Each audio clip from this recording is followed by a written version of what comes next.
How's it going, everyone? Welcome back to yet another Trappin' Thursdays, the series in which we rank Fred's traps from Scooby-Doo. Today we'll be taking a look at the Scooby-Doo movies from the late 90s and early 2000s, starting off with my personal favorite, Zombie Island. Now, in spite of being one of the best Scooby-Doo movies to date, it is lacking a single trap from Fred. He doesn't even help out when they use the voodoo dolls against the werecats at the end. He is truly just a spectator in this movie. Next up, Witch's Ghost. And again, we have no traps. It's times like this where I really do question what Fred does for this team. He really just tells them to split up and then just sits back and waits for them to solve the mystery. What do? I can't even do background hijinks right. Well, at least you're honest. But anyway, Witch's Ghost leaves us 0 for 2. But it doesn't end there, because Fred clutches up in Alien Invaders and actually traps someone.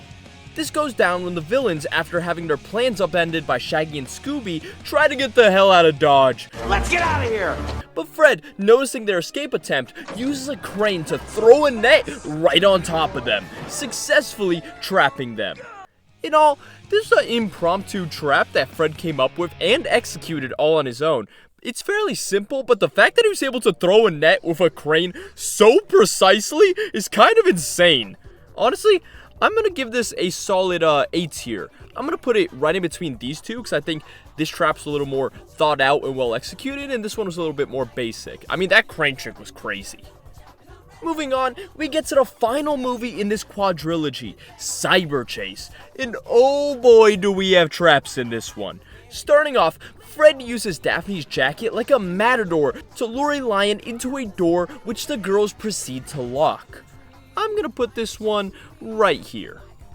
And finally, we have a trap where the two Freds in this movie use bumper cars to send the Gator Ghoul flying into a dunk tank. And then they throw a shoe at the dunk tank to trigger it so it slams down on his head and knocks him unconscious. Honestly, this one is pretty impressive, but there was definitely some luck involved. I'm only gonna give it a B tier though, because we later see that this only stopped the monster temporarily. But yeah, with that, we finally covered all the traps in this iconic Scooby-Doo quadrilogy. Flag on the play. Quick update, I removed the lion trap because upon reviewing the footage, it turns out that that trap was actually made by Daphne. I have an idea. Typical Fraud Jones behavior, getting by stealing credit from the women who work with him. I always have a plan. Yeah, my plan. Don't believe me? Let me ask you this. Who's the leader of Mystery Incorporated? You probably said Fred, right? Wrong. It's actually Daphne. Daphne, you've always been the leader of Mystery Inc. But I guess I shouldn't expect too much from the one member of the gang who couldn't even bother to come up with a catchphrase. Jeepers! Jinkies!